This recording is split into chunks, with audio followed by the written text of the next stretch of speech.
Chaque étoile a son éclat, chaque oiseau a son cri. Écoutez le son de la différence. Découvrez le plus grand mystère dans le monde médiatique. 91.7 FM. Somme 91.7. Hosanna, NCD Voice, la fréquence mystère, la fréquence mystère.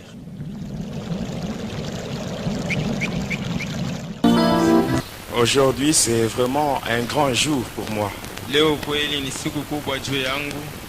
Un jour de joie. Le jour où je parle sur ce que le Seigneur Jésus a fait dans ma vie. Amen, amen. Amina. Avant cela, que le Seigneur Jésus ait pitié. Que le Seigneur Jésus ait pitié. Les petits sorciers qui m'ont piégé le mercredi passé.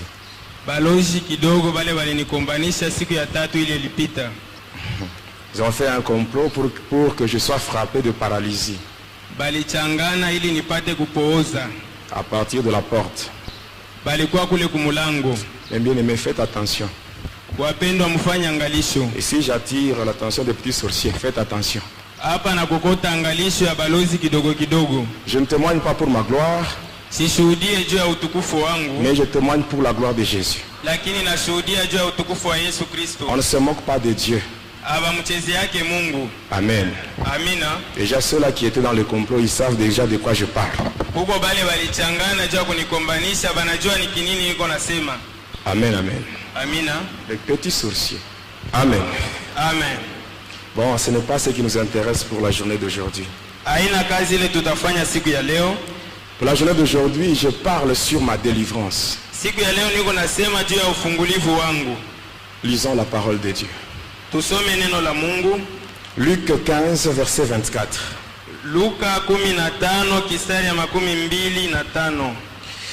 Luc 15, 24, nous lisons au nom de Jésus. Car mon fils que voici était mort, et il est revenu à la vie. Il était perdu, et il est retrouvé.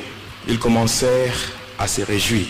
Kwa sababu mwana wangu huyu alikuwa amekufa na amefufuka, alikuwa amepotea, sasa ameonekana, nao wakaanza kufurahi pamoja. C'est un grand jour pour moi. Ni siku kubwa juu yangu.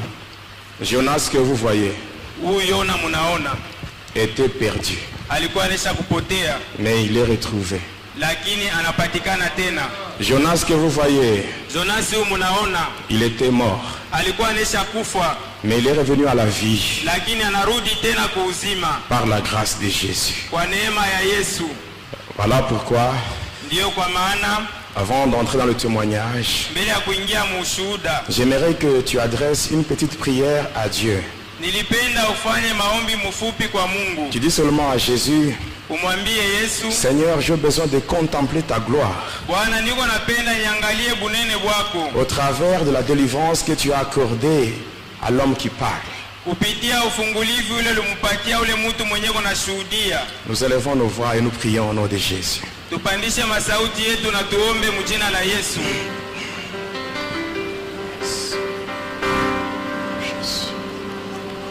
Éternel est Dieu, Jésus, mon Dieu, mon roi, toi le Dieu de ma jeunesse, le Dieu de mon salut, le Dieu de ma délivrance, toi qui m'as tiré dans le bourbier du péché, toi qui m'as tiré dans les griffes de Satan, toi qui m'as tiré dans la sorcellerie, toi qui m'as tiré dans les gouffres de la magie. Qui est comme toi, Jésus? Qui est comme toi, mon Dieu? Qui est comme toi, Jésus? Qui est comme toi, Jésus? Jésus.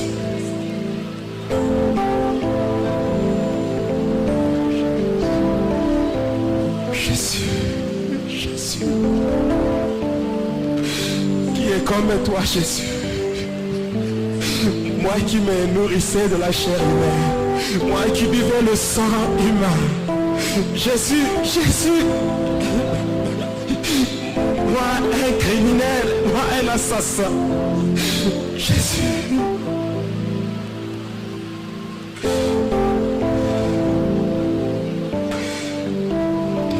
Jésus, merci.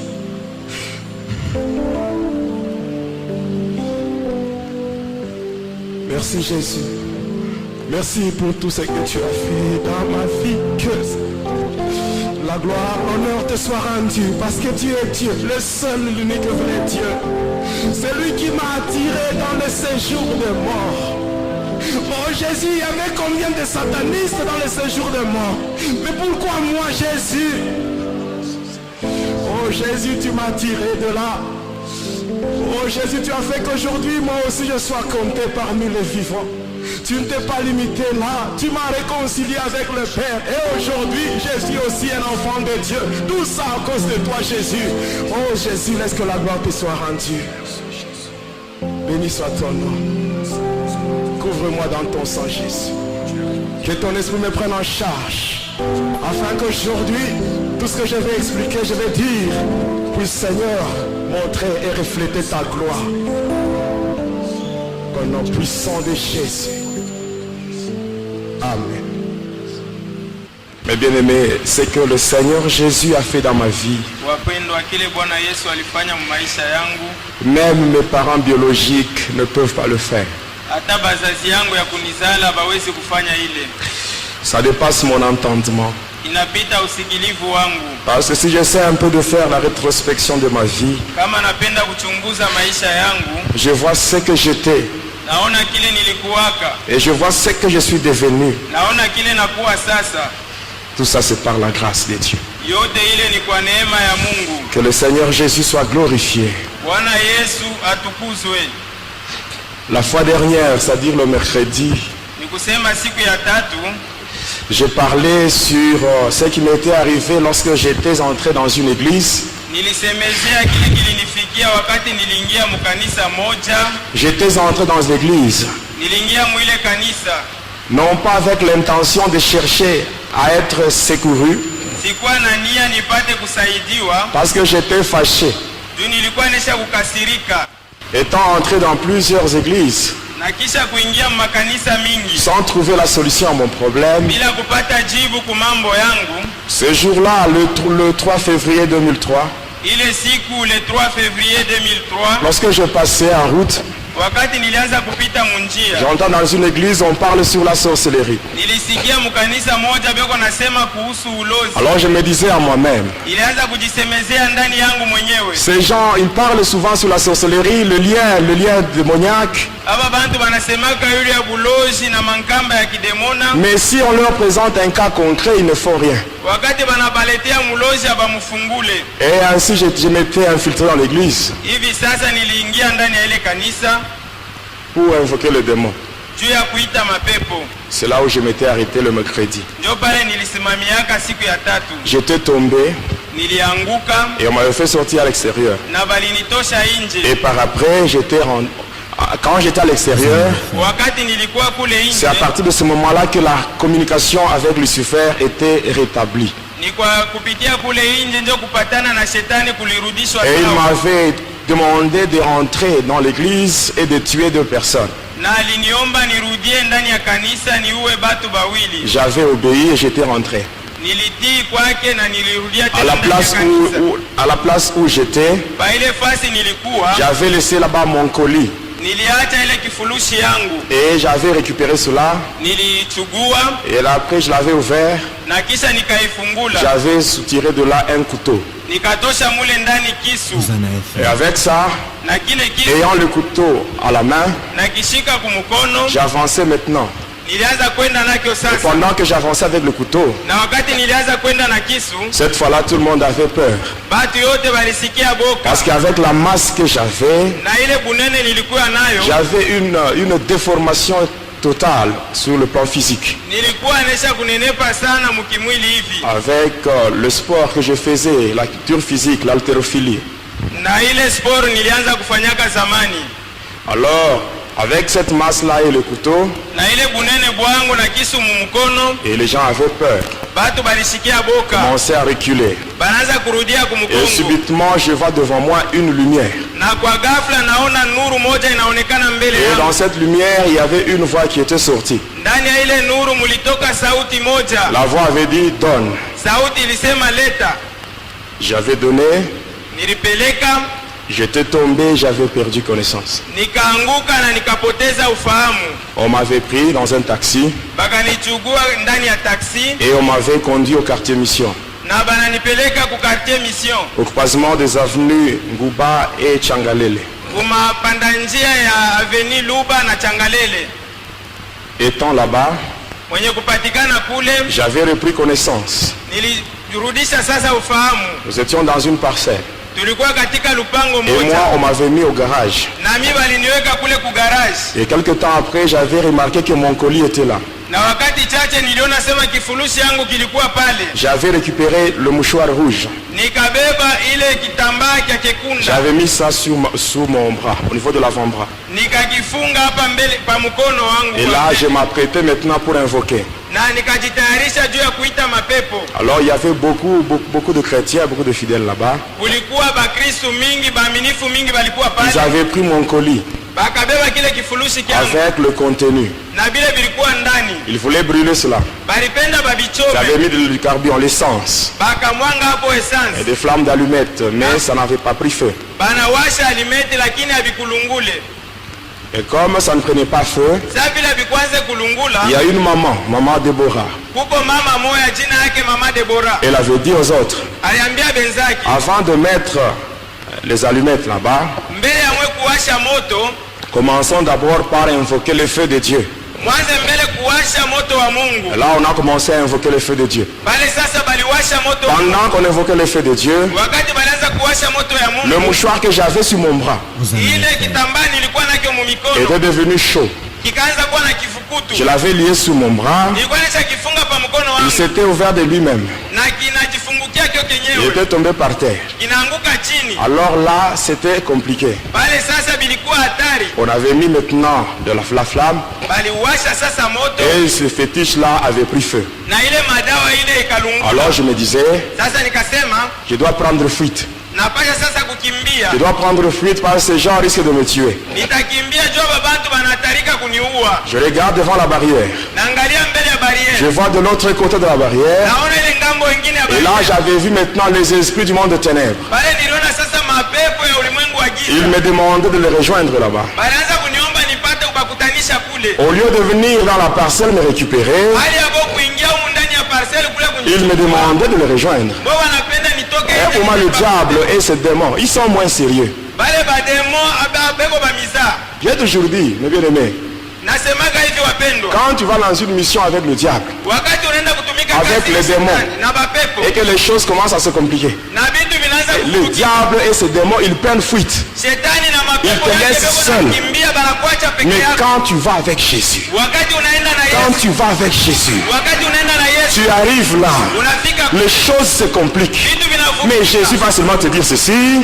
mets-toi derrière moi et moi-même je vais combattre à ta place. Voilà Jésus, le véritable Dieu. Hosanna FM. Et j'ai commencé maintenant à fuir.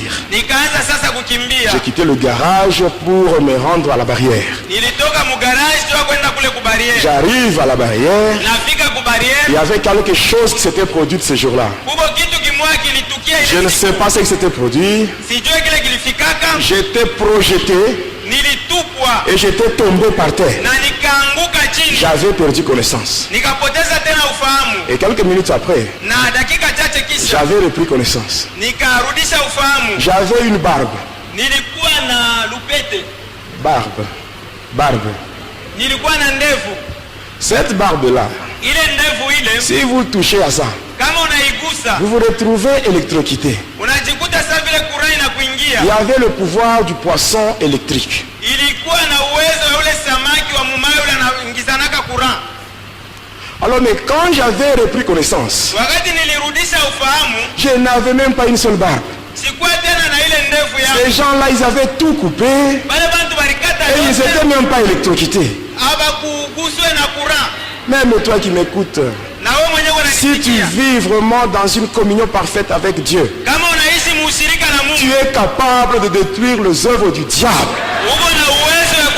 Voilà pourquoi Jésus lui-même avait dit, dans Luc 10, verset 19, il a dit, voici, je vous ai donné le pouvoir de marcher sur les serpents, sur les scorpions, sur toute la puissance de l'ennemi, et rien ne pourra vous nuire. Amen. Après, on m'avait récupéré, on m'avait conduit dans une salle de bain. Je m'étais lavé. Et après, on m'avait conduit dans une paillote. On m'avait servi à manger. Et par après, il y avait une maman qui était venue me tenir compagnie.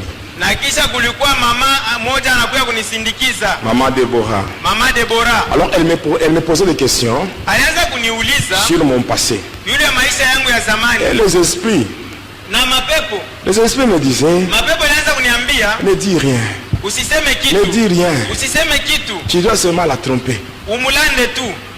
Et là je commençais à parler d'une manière superficielle. Et pendant que je parlais superficiellement, j'ai menté aussi. Et par après, elle me dit, cette maman-là, elle me dit, tais-toi. Tais-toi. Mais dis aux démons. Dis aux démons qui te disent de ne pas dire la vérité. Dis à ces démons de quitter ces lieux au nom de Jésus. Comment est-ce qu'elle avait su que j'ai causé avec les démons? Et parce qu'elle était habitée par le Saint-Esprit. Et quand elle avait dit ça, les démons étaient partis très loin. Il me parlait de très loin. La personne qui m'avait dit de donner aux démons de partir, ce n'était pas un homme. Ce n'était pas un papa. La puissance de Jésus, elle est donnée à toute personne qui marche dans la crainte de Dieu. Voilà pourquoi Jésus lui-même avait dit, dans Marc 16, 17, il avait dit, voici le miracle qui accompagneront tous ceux qui auront cru. Au nom de Jésus, ils chasseront les démons. Amen. Et après cela, j'avais demandé à ce qu'on puisse me libérer. On m'avait supplié. On m'avait dit non, ne pars pas. Parce que si tu rentrais chez toi, tu auras de sérieux problèmes avec les esprits. Moi j'avais insisté et ils avaient fini par me libérer. J'étais sorti, j'étais rentré chez moi. J'arrive chez moi, j'entre seulement dans la parcelle. Je regarde au niveau de la porte. Je vois une fumée qui sortait de ma maison. J'entre dans ma maison, j'ouvre la porte, je trouve tous mes fétiches en feu. Tout était brûlé. Tout était brûlé. Le bien-aimé, j'étais tombé à l'église, c'était en ville. Mais chez moi, c'était à la cité Kikula. Amen. Je rentre chez moi. Je trouve le feu sur tous mes fétiches, sur tous mes livres mystiques. Et bien aimé, notre Dieu, c'est le Dieu qui répond par le feu. C'est le Dieu qui répond par le feu. S'il y a un sorcier qui te dérange au village, tu n'as pas besoin de te rendre au village. Toi, tu invoques le feu ici à Lubumbashi, mais lui reçoit le feu là-bas au village. Il reçoit le feu à partir de là. Ah, Jésus, il est terrible. Il est terrible. Je n'ai jamais vu un homme comme celui-là. Et par après, la nuit, Je m'étais endormi dans ma maison. nikalala munyumba yangu. Arrivé à 2h du matin. Tunafika mu 2h du matin. Cette fois-là, c'était Lucifer, Satan lui-même qui était venu. Pale sasa ni Lucifer, shetani yeye mwenyewe ndo alikuya. Il me dit, Ananiambia, rentre là-bas. rudia kule. Tu dois tuer 2 personnes. Uniuie batu bawiri. Parce que c'était déjà le 4. Juu ilikuwa Le le 4. Le délai devait expirer le 5 février. Na délai ilipasha kumalizika le 5 Et il me février. dit, si tu n'arrives pas à tuer ces 2 personnes-là, Anasema kama uwe bale batu bawiri, le 5, c'est toi-même qui mourras. le 5 février ni wewe ndio utakufa. Alors le matin, Sasa asubuhi j'étais rentré là-bas, nikarudia kule. à l'église où étaient logés les serviteurs de Dieu. Kukanisa kule kulikuwa watumishi wa Mungu. Alors quand j'étais arrivé là, Wakati nilifika juste kule, quand j'étais au niveau de la barrière, wakati nilifika tu pa ces barriere, gens-là, quand ils m'avaient vu, wale bantu wakati ils waliniona étaient très contents. balifurahi Très sana, contents. banafurahi sana. Alors j'étais entré Sasa niliingia, avec la mission de tuer 2 personnes. nilikuwa na ile kazi ya kuua batu bawili. Je faisais tout ce qui était possible pour les énerver. Nilianza kufanya yote liliwezekana ili nipate Mais kubalenganisha, eux, ils me regardaient lakini bo banaanza avec kuniangalia joie, na furaha, malgré tout ce que je faisais. ingawa yote nilianza Ils ne kufanya, faisaient que manifester devant moi l'amour. bo banaanza kuonesha mbele yangu Et mapendo. à cause de cet amour-là, Kwa ajili ya ile mapendo je n'avais pas su balinionyesha, les atteindre. sikuweza namna ya L'amour, c'est une arme kuwakombanisha. efficace contre la sorcellerie. Mapendo inakuwa silaha ya nguvu ya kukombanisha nayo buloji. Alors, j'étais là, Nilikuwa pale, arrivé vers 18h. tunafika ma 18h, Il m'avait même demandé de rester là-bas. bananiomba sema nibakie kule. Arrivé à 18h, Nafika ma 18h, je savais que j'avais raté ma mission.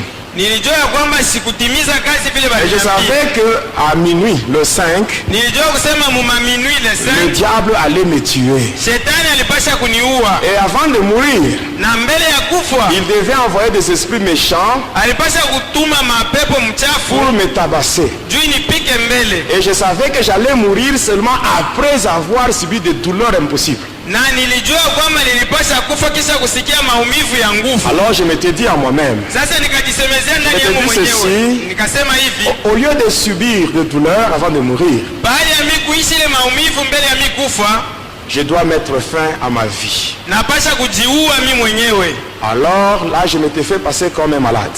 Sasa pale najifanya sasa vile niko mgonjwa, J'avais demandé à une maman qui était là, maman Alphonsine Kaloubi. na muomba mamamu alikuwa pale, mama Alphonsine Kalubi, J'avais demandé de me payer des produits contre la malaria. na muomba niuzie madawa ya malaria. Alors on na avait kutunza envoyé un malaria. frère. Vous en avez On fait. avait envoyé un frère. Banatuma ndugu moja, À son retour, il m'avait apporté une plaquette de 10 comprimés de quinine 500 mg. ananiletea plaketi moja ya kinini ya dikomprime 500 mg Et 6 comprimés de paracétamol. na 6 comprime ya paracetamol, Et on m'avait même présenté une chambre où je devais passer la nuit. na bananionyesha chumba ya kularia mule nipasha kularia. J'étais là, Nilikuwa pale, arrivé à 23h30. nafika mwa Je 23h30, m'étais dit ceci. nikajiambia hivi, Au lieu de mourir après avoir reçu des douleurs, bahali ya kufa kisha kupokea maumivu, je dois mettre fin à ma vie. nimalize mimi mwenyewe maisha yangu. J'ai pris 10 comprimés de quinine 500 mg. Nikabeba dikomprime ya kinini 500 mg, J'avais bu cela en une seule prise. nikaikunywa yote mara moya. Je prends les 6 comprimés de paracétamol. Nabeba 6 comprime ya paracetamol, J'avais bu également. nikaikunywa yote mara Et je moya, m'étais allongé na nikalala avec l'espoir na ile tumaini de mourir en plein sommeil. ya kufa mubushingishi. Mais le lendemain matin à 7h, Lakini kesho yake asubuhi mu 7h j'ouvre les yeux, nafungula je macho, me rends compte que je suis en vie, navumbula kwamba je sikukufa, n'ai même pas de malaise, sina hata na je maumivu, n'ai pas de moi dans les oreilles. sina hata na ile makelele ya kinini mumashikio. Vous voyez, quand vous prenez un seul comprimé de quinine, hein, Unaona kama unakunywa kinini vous voyez kimoja, les effets secondaires. munasikia vile munasikia Quand kisha vous prenez kunywa. deux, Wakati unakunywa biwili, et moi j'avais pris 10, mimi nilikunywa 10 mara moya, tout cela pour mettre fin à ma vie. yote ile juu ya kujiua. Parce que les choses que j'avais touchées Juu vile vitu niligusaka étaient devenues compliquées. bilikuwa vya matata. Toi qui m'écoutes, Wewe mwenyewe toi kunisikia, qui continues encore à traîner avec les fétiches, wewe mwenyewe ungaliko unabakia na je madawa, t'assure, na je kuhakikisha t'assure, na il kuhakikishia y aura un temps. kutakuwa wakati Ces mmoja choses-là vont te compliquer. vile vitu vas chercher la mort, mais tu ne la verras pas. Tu as l'occasion, donne ta vie à Jésus, abandonne tes histoires, abandonne la saleté que tu as. La sorcellerie, c'est la saleté, mes bien-aimés, la saleté. Tu te rends avec ça? Tu crois qu'à la fin le diable va te remercier? Je t'assure, moi j'ai servi le diable plus que toi. Quel le niveau que tu as là, tu ne peux même pas t'approcher au niveau que j'avais. Mais à la fin, la récompense que j'avais reçue de la part du diable, fais attention. Amen. Amina. La Bible dit, si tu entends la voix de Dieu, n'endurcis pas ton cœur. Amen, amen. Amina. J'étais resté là-bas. Le matin, ils sont venus me voir. Pose la question, où sont partis les comprimés qu'on t'a remis? Il dit, j'avais tout pris, j'ai pris tout. Mais toi tu es malade ou quoi? Mais tu n'es pas mort. Tu n'as même pas de vertige. Même pas des effets secondaires. Ils étaient aussi surpris. Alors pour m'aider à prendre la décision, ils sont allés chercher un ex-sataniste. Quelqu'un qui avait donné sa vie au Seigneur Jésus avant moi. Au niveau de la province du Katanga, il était le champion de tous les catcheurs. Dans le catch, on l'appelait Maître Tiro. Et aujourd'hui, son nom c'est Papa Jean-Marc. Cet homme m'a beaucoup aidé. Il m'a beaucoup aidé pour que j'arrive à prendre la décision de me séparer avec Lucifer. Toujours dans mes prières, je dis toujours à mon Dieu de bénir cet homme-là. Il m'a donné beaucoup de conseils. C'est un papa qui m'a beaucoup aimé et il m'a soutenu dans ma conversion. Alors quand il était venu, il m'avait parlé et après il était parti. Quand j'étais resté là-bas, amen. Qu'est-ce qui s'était passé? Un frère était venu me voir. Il me pose des questions sur la magie. Et j'avais parlé superficiellement. Et il était parti. Mais ce que j'avais fait avait créé des problèmes. La nuit, les démons sont venus. Aux environs de 23h30. D'abord, quand ils sont arrivés, ils ont commencé par couper le courant. Toutes les maisons étaient éclairées, mais seulement là où j'étais, il y avait une obscurité totale. Là, les démons m'avaient frappé sérieusement. De 23h jusqu'à 4h du matin. Là, j'avais perdu beaucoup de sang. Et j'étais resté là-bas. J'avais fait au moins 5 mois. Mais dans les 5 mois là, je n'ai pas trouvé la délivrance. Amen. Il y a certains détails que je saute. Alors, avant de quitter cet endroit-là, qu'est-ce qui m'était arrivé? Un jour, on m'avait fait entrer en jeûne. J'étais en jeûne. Arrivé le 3e jour, j'avais vu une maman qui était venue avec une radiocassette. Elle avait mis dans la chambre où j'étais. Il y avait un cantique d'un frère. Un frère que j'aime bien. Ce frère-là s'appelle Denis Ngonde. Son album là, Nakanisi. C'est ce qui m'avait poussé à prendre la décision. Ndio ile ilifanya nipate kuchukua Je ne sais pas mpango. si vous avez déjà suivi cela attentivement. Sijui kama mnaisha kufuataka ile mwimbo na akili Vous yote connaissez la mnatupia hapo. profondeur de ce cantique-là. Mnafuata uketo wa ile mwimbo. Il dit, si je suis en vie, Anasema kama niko mzima, je ne dépasse en rien ceux qui sont morts. mimi sipite mkitu kubale banesha kufa. Et pendant que je suivais cela, Na wakati nilianza kufuata ile, comme s'il y avait une voix qui me disait, iko sasa sauti moja ilianza kunisubutisha si tu es en vie, kama uko mzima, tu ne dépasses en rien les satanistes et les magiciens qui sont morts. aupite mkitu batu ya kishetani na bauchawi bale banesha kufa. Et là, je me disais vraiment, je dois maintenant tout dire aux hommes de Dieu. Pale nikajisemezea sema nitasema biote kwa batumishi ya Mungu. Juste quand j'ai pris cette décision, Pale tu nilichukua ile mpango. oh, cette fois-là maintenant, c'était les sorciers de l'église qui commençaient maintenant à me combattre. Pale sasa ni balozi ba mukanisa ndio wanakuja kunikombanisha. Mais bien aimé, Bapendwa quand vous bangu, venez à l'église, ne croyez pas que c'est tout le monde qui vient chercher Dieu. wakati Mungu anakuja ukanisa usiwazie kwamba ni batu yote wanakuja juu ya kutafuta Mungu. Quand tu viens à l'église, hein, Wakati unakuja ukanisa, tu dois vraiment te confier seulement dans le Seigneur. wewe ujiache tu mikono ya Bwana. Le salut est individuel. Okovu ni ya kila mtu palwake. Alors il m'avait combattu. Sasa walinikombanisha. Alors j'avais pris la décision de quitter Nilibeba mpango ya kutoka et de rentrer chez moi. na kurudia kwangu. Mais en quittant ce lieu, Na mkutoka pa ile fasi, on m'avait remis une Bible.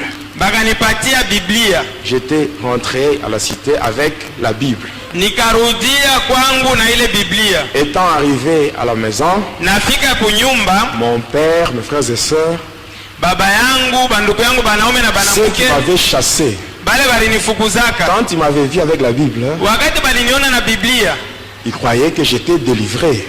baliwazia kusema nesha kufunguliwa. Être enfant de Dieu, ce n'est pas avoir la Bible. Kuwa mtoto wa Mungu haina kutembea na Biblia. Être enfant de Dieu, c'est naître de nouveau. Kuwa mtoto wa Mungu ni kuzalika kipya. J'étais à la maison, Nilikuwa kunyumba le délai était déjà expiré. Hein. na ile kuingia masiku balinipatia ilikuwa Étant à la shakupita. maison, Mkufika kunyumba la nuit, usiku, le diable me visite. shetani Et il me ananipegua, rappelle ananikumbusha que je devais lui donner 2 personnes. ya kusema napasha kumupatia batu bawili. Alors là, je ne savais pas quoi faire. Pale sikujua tena kya kufanya. J'étais allé voir un pasteur Nikaenda kumwona pastori moja à l'église méthodiste, kukanisa kimetodisti, le pasteur René Fan. ule pastori René Faye. Quand j'étais en route sur l'avenue Lumumba, je me rendais vers l'église. Wakati nilikuwa munjia mwaveni Lumumba, nilianza kwenda ukanisa, Les démons étaient arrivés sur la route. mapepo yananikuta mule Et il y munjia, avait une forte odeur de parfum qui était répandue sur toute la route. na kulikuwa harufu ya manukato ya nguvu ile La- ilisikilika les gens mule fuyaient. munjia, na bantu wanaanza kukimbia. Ce n'était pas facile pour arriver à l'église. Haikuwa kepesi nifike Et quand j'étais ukanisa. arrivé, Wakati le nilifika, pasteur avait prié pour moi. pastori ananiombea, J'étais tombé par terre. nikaanguka Et chini, par après, na kisha je yake devais rentrer à la maison. nilipasha kurudia Le kunyumba. pasteur me donne un frère, Pastori ananipatia ndugu moja un Muisa intercesseur na muombezi pour m'accompagner. juu ya kunisindikiza. Étant arrivé à la maison, Nafika kunyumba, je m'étais allongé dans le canapé. nikalala mukanape. Quand j'étais là, Wakati on nilikuwa me pale, contacte à partir du monde de ténèbres. upatano na ile dunia ya giza, On me dit, ananiambia tue cet homme. uwa huyu mtu.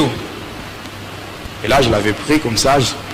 Pale sasa nikamubamba Je hivi, l'avais jeté par terre. nikamutupa chini, Et je m'étais assis sur sa poitrine et je l'étranglais avec mes mains. nikamwikalia pakilari na naanza kumuvinya Et panshingo. subitement, mon petit frère, celui qui vient juste après moi, Na mara moja mdogo yangu ule anazarika kisha mie, il était entré dans la maison. akafungula mulango anaingia Et munyumba, il m'avait appelé.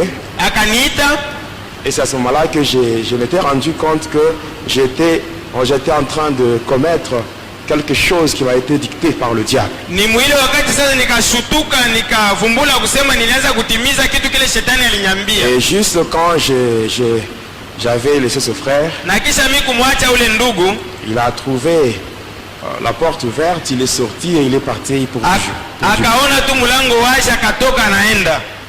Et après, Na kisha le yake soir, quand mon père était rentré du boulot, magharibi, wakati baba yangu alirudia kutoka kazi, il me voit, il me dit, ananiona na ananiambia, moi je croyais que tu t'es converti. Mimi niliwazea kwamba unesha kuamini. Donc tu es venu juste pour nous flatter. Nikusema ulikuwa tu juu ya kutudanganya. Ainsi, je te dis maintenant cette fois-ci, Hivi sasa nakwambia hii mara tu pars pour du bon. na kufukuza kwa Même si lote. tu arrives là-bas, tu te convertis. Hata kama unaenda kule unaamini, Ne reviens plus chez moi. usirudie tena kwangu. Et là, j'étais sorti. Pale sasa nikatoka. J'étais allé quelque part et je m'étais trouvé une maison. Nikaenda fasi moja nikapata Et nyumba. je m'étais installé là. Je restais là-bas seul. Nikabakia kuile nyumba mi moya. Et une tante paternelle était venue me voir. Na shangazi yangu wangambo wa baba yangu akakuja kuniona. Elle m'avait conduit dans leur église, Akaniongoza mkanisa yabo. tabernacle de Branamiste. Tabernacle ya babranamiste. Arrivé là-bas, on m'avait baptisé. Nafika kule bananibatiza. Après le baptême, on m'a dit, frère, tu peux rentrer chez toi, tu es délivré. Na kisha ubatizo bananyambia ndugu, rudia kwako unaisha kufunguliwa. J'étais rentré, ma Nikarudia. tante était allée voir mon père. Shangazi yangu anaenda kuona baba yangu. Elle lui dit que vraiment ton enfant est totalement délivré. J'étais là quand sa délivrance s'était passée. Mtoto wako anaisha kufunguliwa, nilikuwa pale ufungulivu wake ulianza kupitikanika. Mon père était content. Baba yangu alifurahi. Il voulait que je rentre à la maison. Alipenda nirudie tena Mais kunyumba. moi-même, conscient de ce que j'étais, Lakini mie mwenye kuwa na Je sabiri me wasi dis, si je rentre à la maison, akasema kama narudia je kunyumba serais vraiment un danger pour ma famille. nitakuwa hatari juu ya jamaa Alors, yangu. s'il faut mourir, Kama inabidi nifwe, que j'aille mourir seul. nikufe peke Et yangu. j'étais rentré chez moi. Nilirudia kwangu. Étant là-bas, Mwenye kuwa kule, j'étais allé voir maintenant le pasteur, le même pasteur, la méthodiste. nikaenda kuona pastori moja moja ule J'arrive chez lui, il me Methodiste. donne rendez-vous pour le lendemain à 14h. Nafika kwake ananiambia sema tupatane kesho yake ma 14 Le heures. lendemain à 14h, j'étais chez lui. Na kesho yake ma 14 heures nilikuwa kwake. J'arrive là, je demande à sa femme qui me dit qu'il n'était pas là et qu'il était allé voir le surintendant. Nafika kule bibi yake ananiambia kuwa hapo alienda kuona surintendant. J'étais rentré. Nikarudia. Le lendemain encore, j'étais là. Na kesho yake tena nikaenda. Même chose. Kukakuwa kitu Maintenant, kimoja quand j'ai kimoja. quitté la maison du pasteur Wakati nilianza kutoka sasa et mnyumba j'ai ya rentré pastori, chez moi, nikaanza kurudia j'arrive au kwangu. croisement des avenues Lumumba et Kakontwe. Nafika pa mapanda njia Avenue Lumumba na Kakonto. Et là, on m'avait maintenant appelé à partir du monde de ténèbres. Pale sasa dunia ya giza ikaniita. Et là, on m'avait appelé, on me dit, Bananiita toi, tu n'as bananyambia, pas encore compris. wewe uyasikia. Maintenant, aujourd'hui, Sasa tu leo verras maintenant le prix de ta désobéissance. utaona kutokutii kwako vile C'était à kutakulipa. 14h. Ilikuwa ma 14 heures. Et là, on a commencé à me frapper en route. Pale sasa banaanza kunipikia lwa Les munjia. gens me voyaient, comment je tombais, comment je sautais. Batu banaanza kuniona vile nianza kuanguka na kuruka. Mais ils ne voyaient pas ceux-là qui me frappaient. Lakini hawakwanza kuona pale banaanza J'étais sur kunipika. l'avenue Lumumba et je commençais maintenant à fuir. Ilikuwa ni mwaveni Lumumba, nikaanza kupiga mbio. J'arrive au niveau du terrain Binamé. Nafika mpa kiwanza Biname. Alors là, c'était insupportable. J'étais tombé là-bas et je m'étais allongé au sol. Pale sikuweza kuvumilia, nilianguka pale Et j'avais vu un nikadondoka. garçon, Nikaona kijana moja, je l'avais appelé, je nikamuita, l'avais envoyé chez mon frère. nikamutuma kwa banduku Il yangu. était parti, mais à son retour, il me dit, ton frère n'est pas là. Alienda narudia na kusema ndugu yako anako. Alors je m'étais relevé pour poursuivre la route. Nikalamuka juu ya kuendelesha. Et quand j'étais arrivé au croisement des avenues Lumumba et Mukumbi, Wakati nilifika pale Avenue Lumumba na Mukumbi je descendais tunakutana, maintenant vers l'avenue Chaba. nikaanza kushuka kwenda kwa Avenue Je Shaba. dépasse l'avenue Chaba, Napita Avenue Shaba, l'avenue Kapenda, Napita et avenue j'arrive Kapenda. au niveau de l'avenue des artisans. nafika kwa Avenue des Artisans. Et là, on m'avait maintenant envoyé un démon qui répond au nom de Saïdor. Pale balinitumia pepo moya, jina yake ni Sailor. Saïdor, c'est un démon que les satanistes utilisent pour provoquer les accidents de circulation. Saidor ni pepo ule basataniste beko natumikisha juu ya kuleta misiba Il mmanjia. a un marteau magique. Et ce Anekalaka na sando marteau, moya on ya l'utilise pour cogner le minibus et il y a des accidents.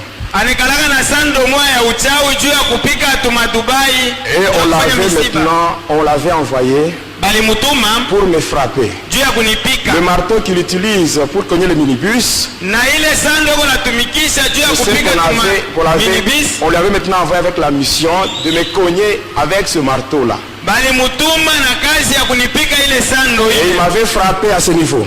akanipiga ile sando pa ifashi. J'étais tombé par terre. Nikaanguka chini. Et par après, beaucoup de gens étaient accourus là-bas. Kisha yake batu mingi bakakuya pale. Je m'étais redressé, j'étais à genoux. Nikalamuka na nikatwanga magoti. Et quand j'avais ouvert ma bouche, Wakati nilifungula kinywa, il y avait maintenant le sang qui sortait. damu ilianza kunitoka mkinywa. Maintenant, c'était des boules de sang. Ilikuwa madamu sawa vile bimatoni. Et les gens qui voyaient cela, Bantu wanaanza kuona vile na ils bitapika. avaient pitié de moi, ils voulaient me conduire à l'hôpital. Bali nishikilia buluma walipenda Alors wanipeleke là, kwa hospital. j'avais manifesté une opposition. Pale nikakatala. Parce que je savais que si on me conduisait à l'hôpital, c'est là où on devait m'achever. Nilijua kusema kama naenda kwa hospital ndio kule batenda kuniuia. Et je m'étais relevé, j'ai continué. J'arrive à un certain endroit, il y avait un petit pont. Nikalamuka nikaendelea, nafika fasi moja palikuwa kakilalo kidogo. Donc là, j'étais tombé par terre. Pale sasa nikaanguka tena Je ne chini. savais plus comment marcher. Sikuweza tena kutembea. Et là, je marchais maintenant à quatre pattes. Nikaanza kutambala. Et là, pendant que je marchais à quatre pattes, Na pale wakati ile nilianza kutambala, je perdais toujours le sang par la bouche. nilianza kutambala ndio unapoteza paka damu. Et après, j'avais un peu de renir et courage pour aller chez moi. Nikachugua hodari ya kusimama na Juste kwenda quand kwangu. j'étais arrivé à la porte, Wakati nilifika j'ouvre kumulango, la porte, j'entre. nafungula mulango naingia. Les démons m'attendaient déjà. Mapepo ilikuwa isha uningojea Et kule. là, on m'avait frappé sérieusement. Kule tena bakanipika tena. J'avais perdu beaucoup de sang. Nikavuya tena damu mingi. Et à la fin, on me dit, Na kisha yake bakanyambia, n'ose plus faire ça. usifanye tena hiki kitu. Mais tu dois maintenant réciter la prière de la salutation de Marie et la prière de notre Père 3 fois. Unapasha kusema maombi anakuamkia Maria na baba yetu aliye mbinguni mara 3. Et quand j'avais fait cela, j'étais resté chez moi. Wakati nilifanya ile maombi nikabakia kwangu. 2 jours plus tard, Masiku mbili j'étais kisha encore parti chez le même pasteur. nikaenda pale kwa pastori moja Cette moja. fois-là, c'était la nuit, Ile mara nilienda usiku à 19h. uma 19h. J'arrive chez lui, je frappe à la porte. Nafika kwake na konkola. Il y avait des gens qui parlaient à l'intérieur. Kulikuwa bantu wanaanza kuzungumza mule J'entendais même ndani. tout ce qu'ils disaient. Nilianza kusikia na vile wanaanza Je frappe à la kuzungumzia. porte. Na konkola. Je frappe à la porte, Konkola. mais il n'y avait personne qui avait ouvert. Hakukuwa ule Et alinifungulia après mlango. cela, la pluie avait commencé. Na kisha ile mvula ikaanza Une kunyesha. forte pluie. Mvula moja ya nguvu. J'étais là, Nilikuwa pale. mouillé complètement. Nilikuwa nisha kulobana. Alors j'avais ramassé un petit caillou. Nikalokota kariwe Je kashiwe me kidogo. disais, si je Nikasema frappe avec la main, kama na konkola na ils ne mkono vont pas entendre à cause du bruit créé par la pluie. abatasikia kwa ajili ya Je frappe makelele ya avec une mvula. pierre. Nikonkole na haka karibu. J'avais frappé Nikakonkola na jusqu'à karibu 22 heures mpaka ma 22h. sans réponse. Abakunijibu. Et j'ai sorti maintenant de la parcelle du pasteur Nikaanza kutoka sasa mulupango ya et pastori je rentrais maintenant. na nikaanza kurudia. Aux environs de 22h30. Muma 22h30 J'arrive toujours au croisement des avenues Lumumba et Kakonte. nafika pale Lumumba na Kakonte bila kutanishana. Et là vraiment, j'étais au bout. Pale nilifika kumwisho. Je m'étais mis à genoux. Nikatwanga magoti. Et là, j'ai pleuré. Na pale nikalia. Il y avait une forte pluie. Mvula ilikuwa inanyesha ya Et nguvu. là, je disais, Dieu, Nikasema Mungu, tue-moi. uniue. Tue-moi. Uniue. Parce que je cherche la délivrance, Juu natafuta kufunguliwa mais je ne la trouve pas. lakini sipate. Je n'ai pas cherché à être ce que je suis. Sikutafute kuwa hiki niko. Mais ce sont les gens animés d'une mauvaise foi qui m'ont introduit dans ces choses. Ni bantu ba makiri mubaya ndio wananiingisha mwivi Tout bitu. ça sans consulter ma volonté. Yote hii abakuuliza kutaka Et kwangu. comme je cherche la délivrance et que je ne la trouve pas, Wakati natafuta ufungulivu siipate. toi Dieu, je te demande de me tuer, j'en ai marre. Wewe Mungu nakuomba uniue, Et j'étais seul, ninachoka. j'ai pleuré seul. Nikaanza kulia peke yangu. Et je regardais maintenant dans le ciel, Nikatazama sasa et là j'avais mbinguni. vu les éclairs. Nikaona mwangaza. Et en moi-même, je me disais, mais Dieu va maintenant répondre à ma prière, Ndani yangu nikasema Mungu anafia kujibu kwa parce maombi que la yangu. foudre va bientôt tomber sur moi. Juu radi itanyangukia mwakati chache. Et quelque temps après, la foudre était tombée à une très grande distance de là où j'étais. Na wakati chache radi ikaangukia Lwambari. Je m'étais relevé et j'étais rentré chez moi, fatigué, découragé. Nikasimama na narudia kwangu nesha kuchoka. Et un jour, Na siku moja j'étais découragé nilikuwa nisha kupoteza kiasi, je n'invoquais pas le diable, sikwanza tena kuita shetani, je n'allais plus aux églises. sikwanza tena kwenda kumakanisa. Alors un jour je m'étais rencontré avec un ami, le frère Jérôme. Siku moja nikakutanishana na rafiki yangu moja, ndugu Jérôme. Il me dit, mon ami, pourquoi tu traînes encore avec tes histoires ici?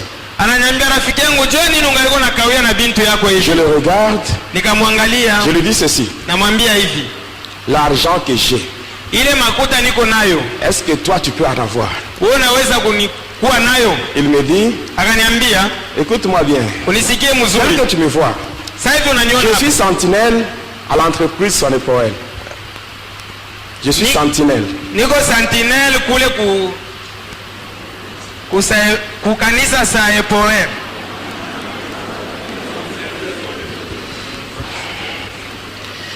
Et il me dit, Na bakaniambia, à la fin de chaque mois, kumwisho wa kila mwezi on me donne mon petit salaire.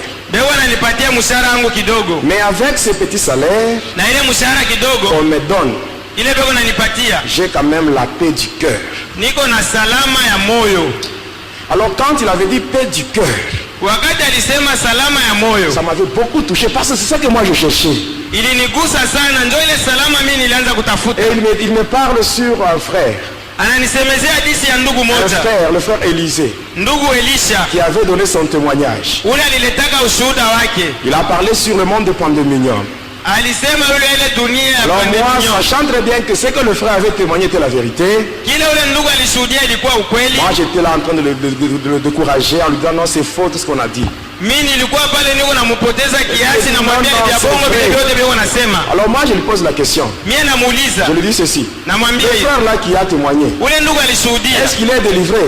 eske anaweza kufunguliwa? Il me dit oui, est-ce que quelqu'un peut témoigner sur les œuvres du diable s'il n'est pas délivré?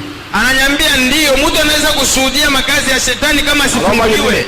il a été délivré où? Alifunguliwa wapi? Il me dit à Kambov. Ananiambia kukambovu. Alors en moi-même je me disais, Ndani yangu dès que je me nikajiambia, sépare avec ce frère, je rentre chez moi, je paie le transport, je vais à Kambov pour chercher ce pasteur-là. ni unarudia kwangu, nabeba makuta, nalipa transport, niende kukambovu nitafute ule pastori. Mais il me dit, non, ça ne vaut pas la peine. Ananiambia kusema Le pasteur là n'est plus à Kambov. ule pastori ana tena Mais kukambovu. il est ici à Likasi. Eko mu mulikasi, Alors il me donne son nom. ananipatia jina Oh, c'est yake. le même pasteur. Juu pastori moja moja Je me rendais chez lui, mais il n'était toujours pas là. nilianza kwenda kwake, lakini sikuanza kumkuta. Alors je dis, mais tu te moques de moi. Nasema unanichekelea.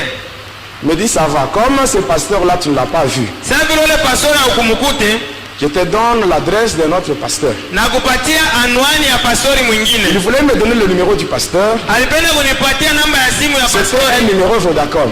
Ilikuwa namba ya Vodacom. Il commence avec 081. Anaanza na 081. Mais au lieu de continuer, il me dit, non, je ne te donne pas son numéro. Baada ya kuendelea anasema sitakupatia hii namba. Parce que si je donne ton numéro, Juu kama nakupatia hii namba, tu risques d'aller donner ça au diable pour compliquer le pasteur. unaweza kumpatia huyo shetani juu kwanza kumgombanisha pastori. Mais comme si tu as besoin vraiment de l'aide de ce pasteur-là, Kama unapenda huyo pastori akusaidia, pas seulement chez lui. uende tu Il kwake. m'avait donné l'adresse. Akanipatia J'étais anwani. rentré chez moi. Nikarudia kwangu, J'étais rentré chez moi. nikarudia kwangu. C'était le 8 décembre Ilikuwa le 8 Desemba 2003. 2003. Je rentre chez moi, je m'échange Narudia kwangu, nabadilisha manguo, et j'étais allé chez le pasteur. nikaenda kwa pastori. J'arrive chez lui, je frappe à la porte. Nafika kwake na Sa konkola, femme m'avait très bien accueilli. bibi yake akanipokelea na Et furaha on yote, m'avait conduit au salon. na bakaniingiza msebule. Quelques 5 minutes après, le pasteur était venu. Dakika 5 kisha pastori akakuja, Il avait prié. Et akaniombea, après, il m'avait demandé le pourquoi de ma visite. na kisha akaniuliza na kuia nini. J'avais expliqué. Nikafasiria. Il me dit, frère, Ananiambia, ndugu, aujourd'hui, leo tu seras délivré. utafunguliwa. C'est ce qu'il m'avait dit. Kila Et aliniambia. quelques minutes plus tard, Dakika chache il kisha me dit, viens. ananiambia kuya. On a quitté sa maison et on était parti à l'église. Tulitoka munyumba yake tukaenda C'était à ukanisa. 11 heures. Ilikuwa ma 11 Il heures. me dit, tu restes ici Ananiambia bakia hapa jusqu'à 13 heures. mpaka ma 13 heures. Il y a un groupe de gens Kuko kundi moja ya qui watu viendront. itakuja. C'est eux qui vont prier pour toi. Ni ile kundi ndio Mais moi, je itakuombea. vais suivre seulement ton évolution. Mimi nitafuata tu vile peko na kuombea.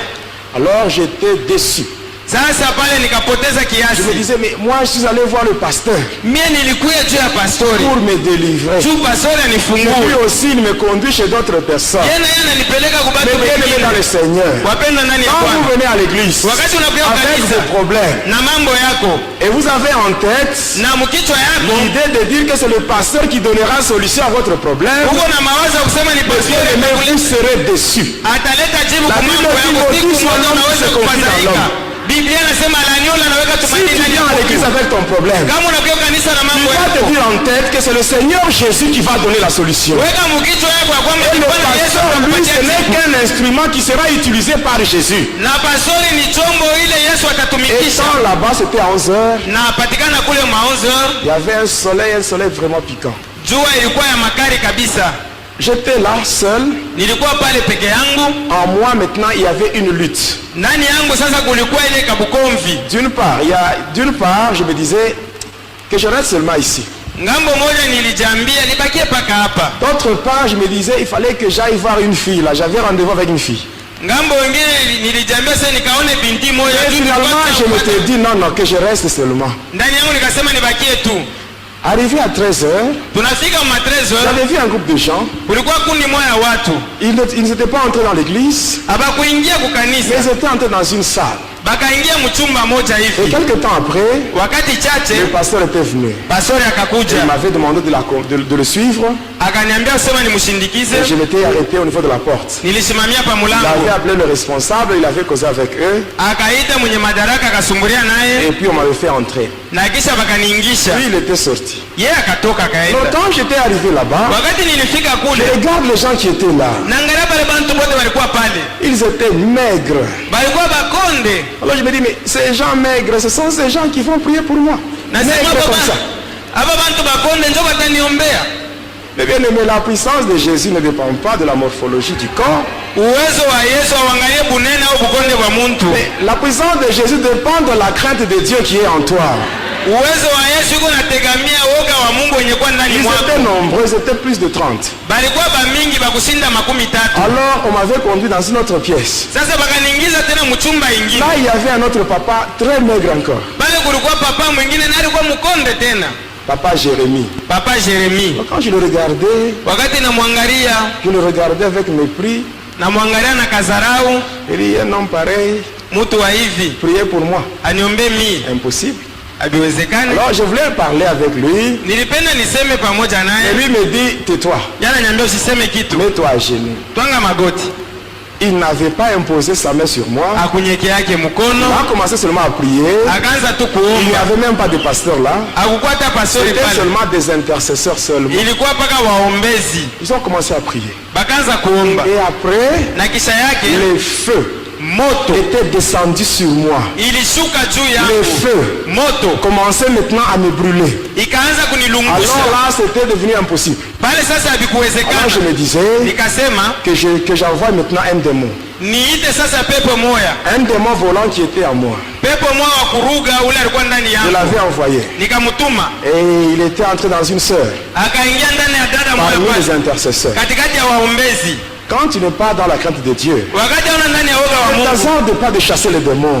usiende pale bantu beko La nafukuza sœur, mapepo. quand elle était touchée par ces démons, Ule dada wakati ule mpepo alimuingia elle était tombée par terre. akaanguka Elle chini avait perdu connaissance. akapoteza Pour ufahamu. moi, Juu yangu ce que j'avais fait, kile nilifanya, je me disais, Nilisema. lorsque la sœur va tomber, wakati ule dada tanguka, lorsqu'elle va tomber, wakati ataanguka, ces gens vont me laisser. hao watu wataniacha Ils mimi. vont s'occuper de cette sœur. Batenda angalia mbele mambo ya ule Mais dada, à ma grande surprise, lakini kwa msutuko au lieu de me laisser, hali ya ils kuniacha s'étaient divisés en deux groupes. bakakabulana vipande Un viwili, groupe s'occupait de la sœur et kipande kimoja kikamwendea l'autre ule groupe dada s'occupait de moi. na kingine kipande Alors les kikamwendea feux étaient mimi. devenus impossibles.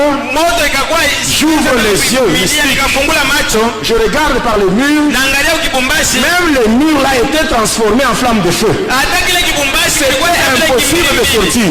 ikakuwa sasa nguvu Mais itoke. les démons étaient de l'autre côté. Ils me demandaient de le rejoindre. Mapepo ilikuwa ile ngambo ingine ikanyambia nitoke Et nje, par après, j'étais tombé. J'avais perdu connaissance. na kisha yake nikaanguka nikapoteza ufahamu. Et quelques temps après, Na dakika chache quand kisha, j'étais maintenant revenu à moi-même, wakati nilirudisha akili, j'étais là, debout. nilikuwa pale Bwima Debout. Bwima, Et avec tous ces gens-là qui m'entouraient. na wale bantu wote walikuwa nizunguluka. Alors papa Jérémie s'était approché de moi. Papa Jérémie akanikaribia. Il me dit frère, akaniambia ndugu, comment t'appelles-tu? Jina lako ni nani? Mais bien aimé, ce jour-là, j'avais oublié mon nom. Ile siku nilisahabu jina yangu. J'avais oublié mon nom. Nikasahabu jina yangu. Et là je commence à dire je m'appelle. Nikasema jina yangu ni. Je m'appelle. Jina yangu ni. J'avais oublié mon nom. Nikasahabu jina yangu. Ce jour-là. Ile siku. Et il me dit. Nakanyambia. Dieu dit ceci. Mungu anasema hivi. Ton nom à toi. Jina yako. C'est Jonas. Ni Jonas. C'est Jonas. Jonas. Le nom de Jonas que j'ai. Ile jina ya Jonas. Ce ne sont pas mes parents biologiques qui m'avaient donné ça. Aina bazazi yangu ndio walinipanga kayo. Mais c'est mon Père céleste qui m'a donné le nom de Jonas. Lakini ni baba yangu wa mbinguni ndio alinipatia ile jina ya Jonas. Et après, na kisha ils m'ont dit de revenir le lendemain. Bananiambia nikuye kesho yake. J'étais rentré chez moi. Nikarudia kwangu. J'arrive chez moi. Nafika tu hivi kwa. Les esprits étaient là. Mapepo ilikuwa pale. Ils m'avaient frappé. Bakanipika. J'avais saigné. Nikatoka damu par les narines, les oreilles, même la bouche. Mumpua, une oreille était bouchée. Na masikio ikafunga. J'étais resté là. Nikabakia pale. Je disais je n'irai jamais à l'église. Nikasema sitaendaka tena ukanisa. Maintenant les gens là qui priaient pour moi, qui avaient prié pour moi. Quand ils avaient constaté que je ne venais pas. Et s'étaient arrangés pour me chercher. Et ils m'avaient trouvé. Quand ils m'avaient retrouvé. Amen. Amina. On était parti avec eux à l'église. Ils avaient prié pour moi. Et quand ils avaient prié pour moi, j'étais rentré. Arrivé un jeudi, j'étais dans ma chambre. Et étant dans ma chambre, j'ai dit seulement ceci. Je me disais à moi-même, si le diable pouvait me remettre tout ce qu'il avait pris. Amen. C'est ce que j'avais dit. Je m'étais mis au lit. Le matin vers 5 heures.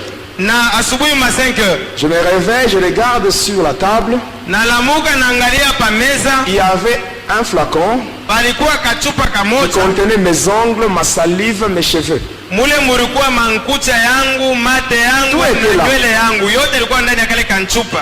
J'avais dit, si le diable pouvait me remettre, nasema kama shetani aliweza remettre ce qu'il avait pris, aliweza kunirudishia bila j'avais réclamé, nilibilomba et il avait remis. Na anabirudisha. Même toi tu peux réclamer ce que les sorciers ont volé dans ta vie. Hata unaweza réclamer au nom de Jésus. Il faut remettre, il faut remettre. Et quand j'avais vu cela, wakati niliona ile, j'étais sorti.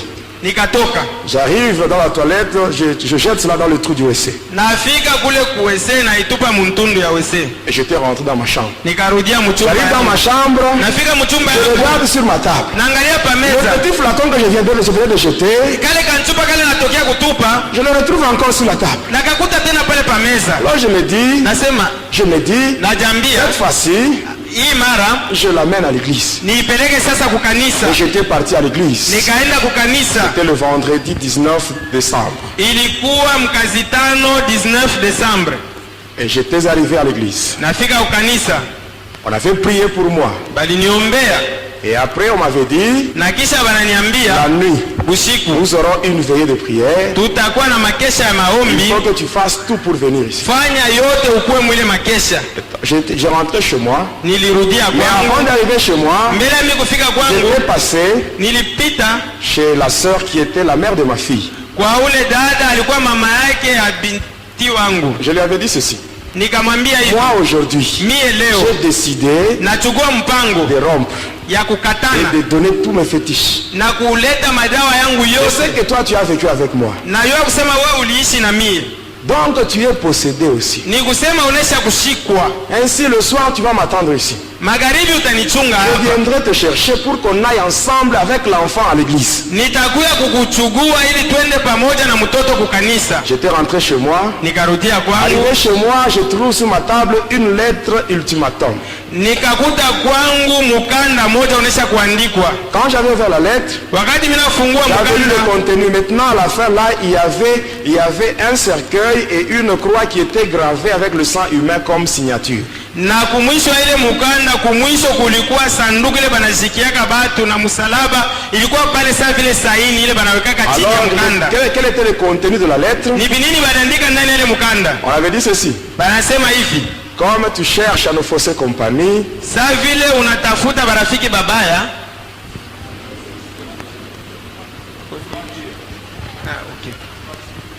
saa vile unatafuta kutuachilia, sache qu'aujourd'hui, jua ya kwamba leo tu vas mourir utakufa à minuit. Tu mumaminui, vas mourir. utakufa. Ça, c'est la décision du grand maître. Hii njo mwalimu mkuu anachukua kama mpango, Et c'est lui qui avait écrit cette lettre-là. na ule aliandika ile mukanda C'était le docteur Kailash Paiba qui est parmi les divinités indiennes. ilikuwa Dr. Kailash Paiba mwenye kuwa katika bamungu bakihindi. Alors j'avais pris la lettre Nilibeba ile mukanda et je m'étais dit, nikajiambia, s'il faut mourir, kama inabidi nikufe je vais mourir nitakufa, si le Seigneur Jésus lui-même le permet. kama Bwana Yesu anaruhusu J'ai pris la nikufe. lettre, Nabeba ile je mukanda l'avais déchirée naipasula et j'avais jeté. na nikaitupa, Je m'étais mis dans ma chambre au lit. nikalala pa kitanda yangu. Arrivé vers 19h, Nafika ma je 19h voulais maintenant me préparer pour aller à la veille de prière. nikapenda kujitayarisha La juu ya kwenda kumakesha ya maombi. compliqué. Pale ilikuwa matata kabisa. Dans ma chambre, il y avait une forte odeur de parfum. Ndani ya chumba yangu kulikuwa harufu mkubwa ya Je manukato. sentais des douleurs au niveau des articulations. Nikasikia maumivu kwa maunganio yote. Alors en moi, je me disais, Ndani yangu nikajisemezea, bon, ils ont dit que je vais mourir aujourd'hui. balisema nitakufa leo, Autant que je reste, nibakie tu que je meure ici, nikufie humu. parce qu'on a dit que je vais mourir aujourd'hui. Ndio balisema nitakufa leo. Mais par après, je me dis, Na kisha yake nikasema, si je mourais ici, kama nikakufia hapa, mon corps mwili wangu ne sera pas enterré. habataizika. Alors s'il faut mourir, Kama inapasha nikufe, que j'aille mourir à l'église. niende nikufie tu kukanisa. Ainsi, si je meurs à l'église, Kama nakufia kukanisa, ma famille pourra récupérer mon corps pour l'enterrer. jamaa yangu itabeba hata mwili wangu banenda kuizika. Alors là, j'étais sorti, Pale sasa Avant de nikatoka, sortir, mbele ya kutoka j'avais récupéré tous les livres mystiques, nikabeba ile mabitabu yote ya le fétiche qui uchawi, était resté, madawa yote j'avais mis le ilipakia, tout dans mon sac, nikaiweka yote msakoshi j'avais pris yangu, cela nikabeba et je me rendais à l'église. nikaenda nayo ukanisa. Avant d'arriver à l'église, Mbele ya kufika je ukanisa, passe chez la sœur, je la prends avec l'enfant. nafika kwa ule dada na Et quand on mtoto était na en mtoto. route, Wakati tulikuwa munjia, On arrive à une petite distance là de l'église. tunafika mumametero kidogo mbele ya kufika ukanisa, Un esprit me dit, pepo moja ananiambia ne va pas à l'église. usiende ukanisa. J'ai dit à la sœur, Namwambia ule dada, bon, moi je rentre par ici. mimi narudilia tu hapa. La sœur me dit, non, non. Dada anasema hapana, Toi tu m'as dit wewe ndio que nous devons aller uliniambia ensemble à l'église. akusema tutaenda pamoja ukanisa. Et j'ai dit ça à mes parents. Naambia ile bazazi yangu Et ils m'ont donné même la permission. na bana niruhusu niende Pourquoi toi kukanisa. tu veux me dire encore de rentrer? Wewe niambia hapa, sema wewe unapenda urudi. Alors je lui dis ceci. Namwambia hivi, Comme ça toi tu peux aller wewe unaweza kwenda avec l'enfant. na mtoto Et tu vas te présenter en mon nom. uende bakuombee pa fashi yangu Et là on priera pour toi. pale, sasa batakuombea wewe. Moi je rentre. Mimi narudia tu. La fille me dit, Ule binti ananiambia s'il faut aller, kama inapasha niende nous devons aller ensemble. mpaka tuende pamoja. Alors tellement qu'elle insistait, Sasa vile alikaza sana, je m'étais énervé. nikashirika, Je lui dis ceci. nikamwambia Je hivi, vais maintenant te frapper. nitakupika, Je vais te frapper. nitakupika. Et elle me répond, Sasa bon, ananijibu, s'il faut me frapper, kama inapasha unipike, frappe-moi. unipike, Mais après cela, na kisha ile nous irons ensemble. tutaenda pamoja kukanisa.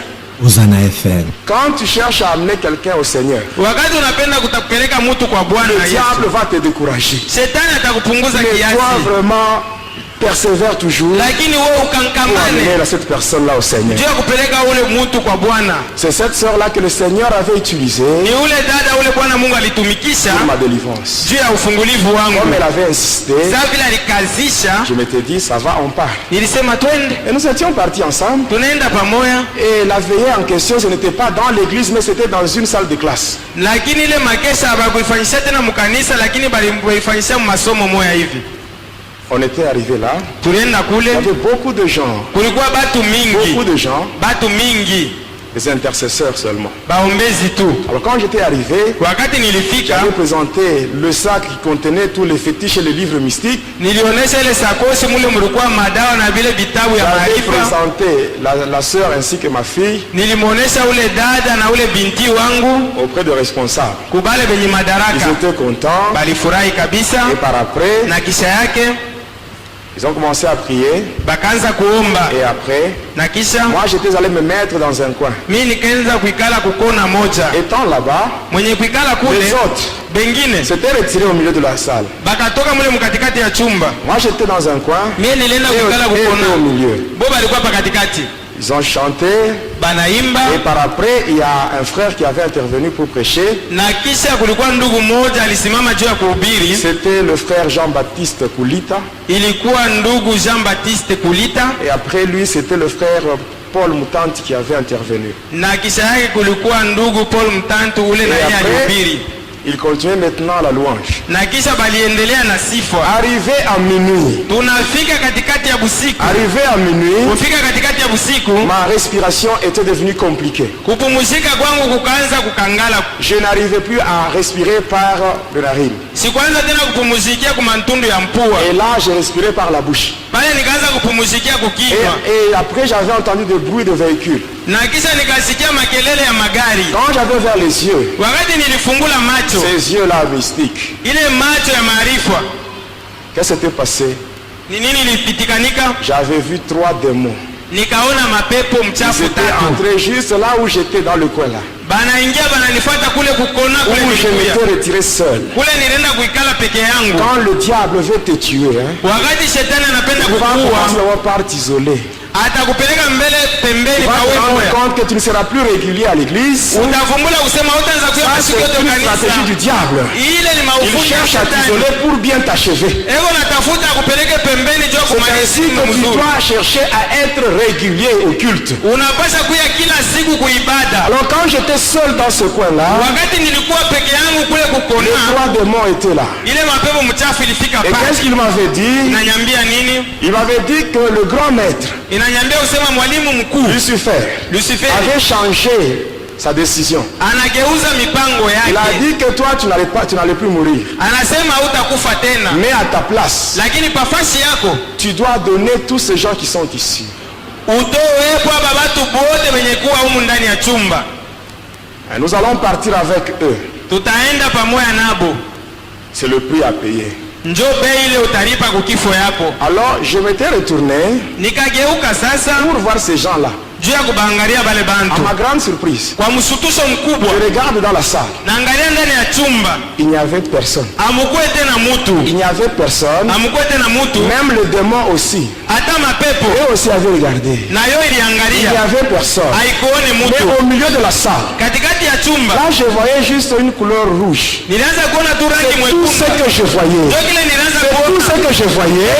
Mais ces gens-là, je ne les voyais pas. Lakini wale batu Même les démons n'avaient pas vu ces gens. hata À mapepo part haikuone cette pale couleur batu. rouge. Ingawa ile Oh rangi mes mwekundu. bien-aimés, le sang de Jésus rend invisible.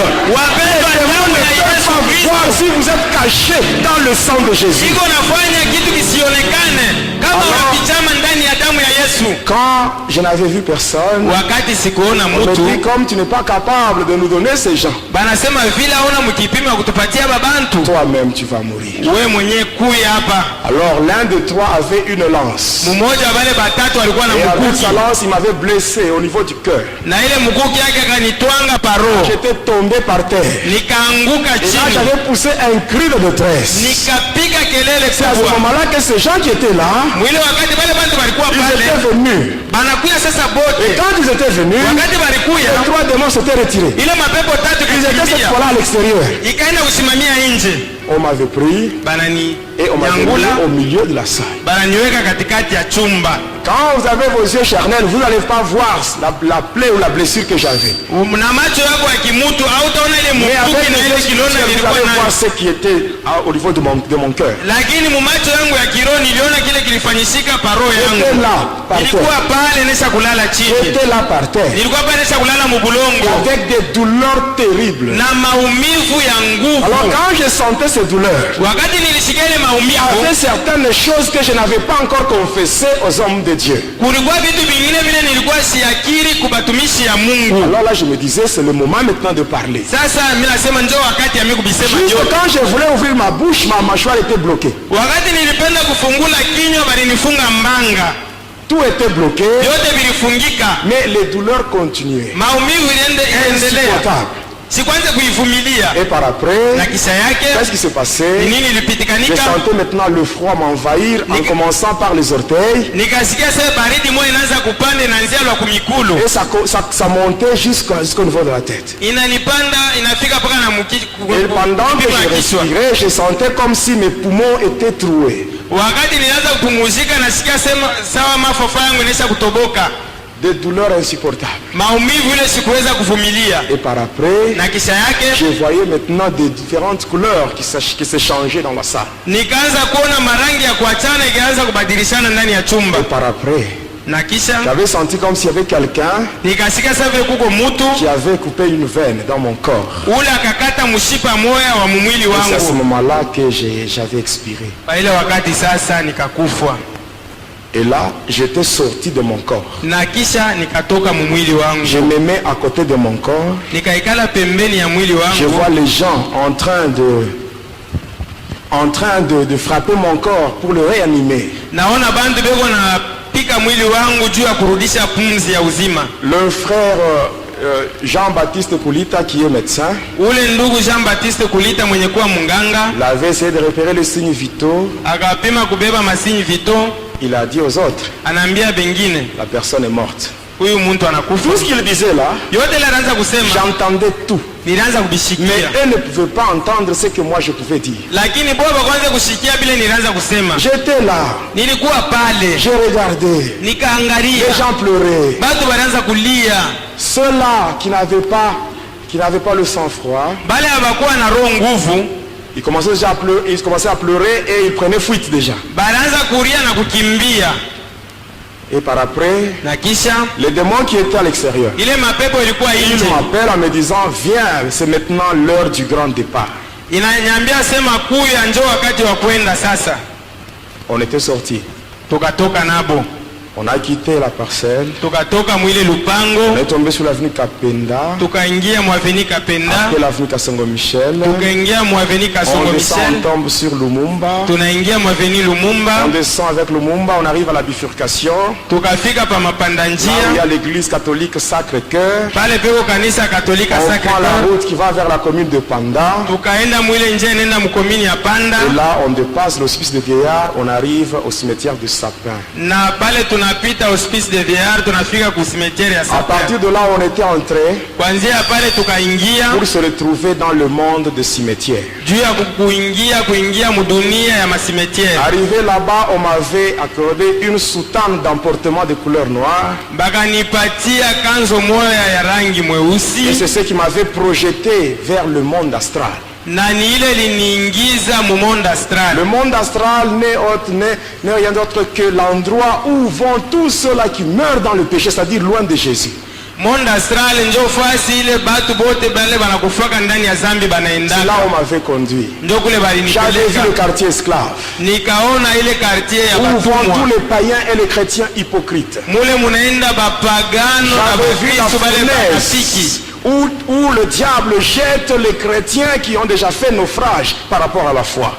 pale shetani yeko natupa bakristu bale banaisha kupungukiwa muimani. Et par après, Na kisha yake on m'avait conduit bananiongoza dans le séjour de mort. ndani ya pahali pa Et bafu. avant de me conduire dans la cellule, Mbele ya kuingia ndani ya ile on chumba, m'avait conduit auprès de Lucifer Satan. bananipeleka mbele ya Luciferi shetani. Arrivé auprès du diable, Nafika mbele ya il y avait shetani, encore d'autres satanistes là. kulikuwa tena batu ya Et le kishetani diable vingine avait pris pale, la parole en disant, na shetani akasema l'homme hivi, que vous voyez, huyu mtu munaona c'était mon serviteur. alikuwa mtumishi Il m'a wangu, servi pendant longtemps. ule bananitumikia wakati Mais mrefu. aujourd'hui, à cause de sa trahison, Leo kwa ajili ya vile ananikosea, il mérite la prison. anapasha kuingia mgereza. Et que cela vous serve d'exemple. Ile ikuwe mfano kwenu. Et là, il avait déjà exigé les satanistes d'entrer en jeûne Na pale aliamuru bale bakishetani pour bafunge préparer les festivités de fin d'année, Noël et Nouvel An.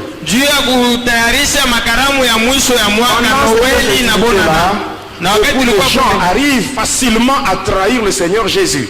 batu mingi banafika kwa wepesi kumkosea Bwana Yesu. Par là, on m'avait donné 3 démons Pale sasa wakanipatia mapepo tatu qui devaient me conduire dans ma cellule. ile ilipasha kunipeleka mpaka ndani ya Et chumba pendant yangu. qu'on me conduisait, Wakati balianza kwenda na mimi, j'avais vu des gens nikaona dans bantu des cellules ndani ya machumba avec des chaînes balikuwa banaisha kufungwa et un minyororo cadenas au niveau de la bouche. na banaisha kubafunga kadena Parmi pakinywa. ces gens-là, Katikati ya bale bantu j'avais vu le président Mobutu Sese Seko. nikaona presidenti J'avais Mobutu vu Sese beaucoup Seko, de gens nikaona batu qui mingi avaient servi le diable, bale balitumikiaka shetani, mais quand ils sont morts, lakini wakati balikufa, voilà la récompense que le diable leur avait accordée. ona malipo ile Toi, shetani tu kuna continues à t'amuser bachungia avec Satan. wewe mwenyewe unaendelea na kutumikia shetani. Et on m'avait conduit dans une cellule. Na bananiupeleka Et ndani ya avant chumba de me conduire moja, dans la cellule, mbele ya kuniingiza mwile chumba il y avait un trou.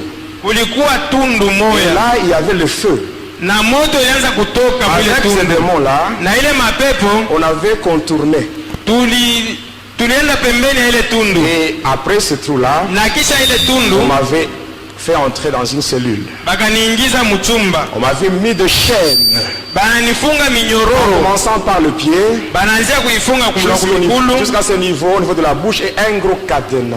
na inafika kipimo ya kinywa banafunga kikufuri kinene. Une obscurité totale là. Kulikuwa giza moya ya matata Et c'est kule, là qu'on m'avait laissé. ni kule On baliniacha, m'avait mis là-bas. bananiweka kule Et tout était terminé pour moi. na yote ilimalizika juu Tout yangu, était fini. yote ilishia C'était pale, fini pour moi. kulimalizika juu yangu, Fini, fini, kumalizika fini. kabisa kabisa. Mais bien aimés, Lakini wapendwa wangu, comment est-ce que je peux vous expliquer ce qui m'était arrivé par après?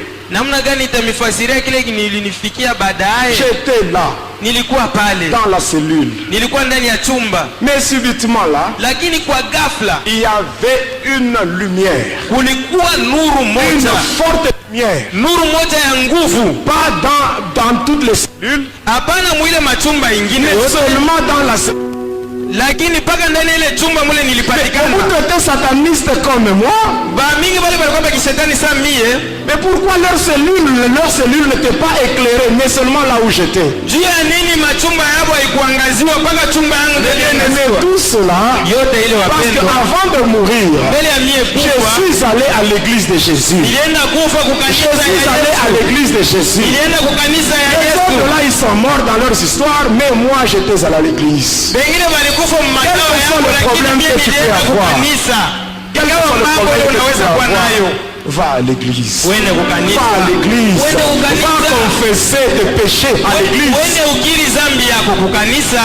Et quand j'étais là, Na wakati nilikuwa pale, j'avais vu cette forte lumière. niliona ile nuru ya nguvu, Une forte lumière. nuru ya nguvu, Une forte lumière qui dépasse même la lumière du soleil. nuru ya nguvu inapita hata nguvu ya Une forte nuru ya lumière. jua. Nuru ya nguvu, Mes bien-aimés, wapendwa cette wangu, lumière, ile nuru elle était dans le monde.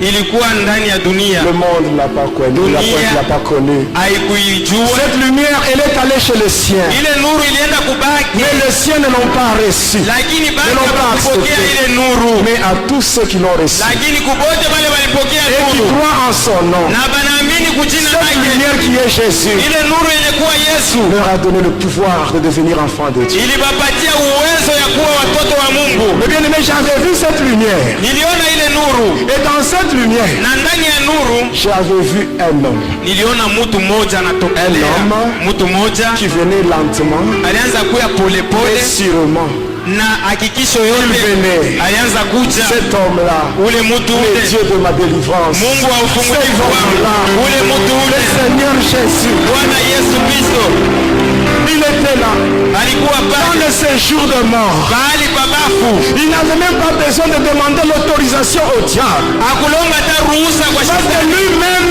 il a les clés de la mort et les clés du séjour de mort. Juu yeye mwenyewe na mafungulo ya kifo na pahali pa kifo.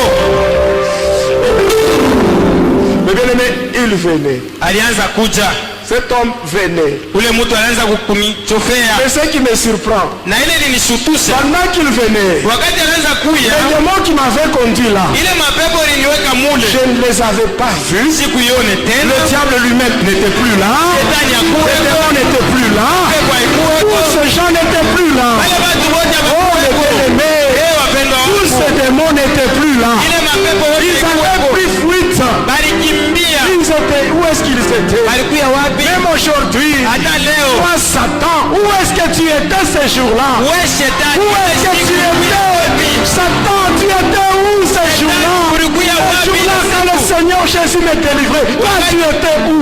Wakati Bwana Yesu alianza kunifungua, wewe ulikuya wapi shetani?